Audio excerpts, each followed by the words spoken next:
I mentioned Pete was going to be here with unusual activity, and in fact, there he is, and he's not on the phone. I can see his face right there. Hey, Pete, what do you got? Hey, it's great to see you, Scott. I will tell you, the first one I've got for you is Schlumberger. Now, you know how much oil exposure I have. It's really probably by far now the most exposure I've ever had in oil. And when I look at what I've got in terms of right now, in terms of all my option positions, by far it stands out the very most. It's incredible how much there's been. Schlumberger was hitting back at the start of March. Stock was trading about $38.30 at the time. Now up at close to $43 a share. We're seeing some huge buyers, but they're also buying a little bit of time, Scott. They bought 9,200 of the June 45 calls, paying close to $3 for these calls. That's a pretty big trade. This name has hit 4 separate times so far in the month of March. So still looking for a little bit more energy to go to the upside. And obviously, we've been watching crude. Everybody's been watching it every single day. Secondly, I've got a pretty interesting one that I think Jim will probably like as well, Intel.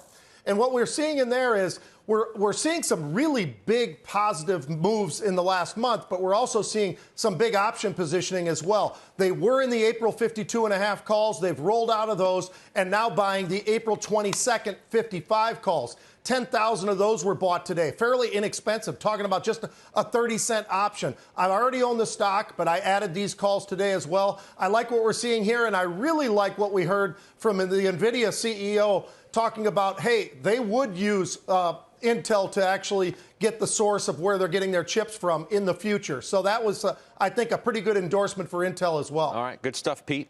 Thanks for coming on today.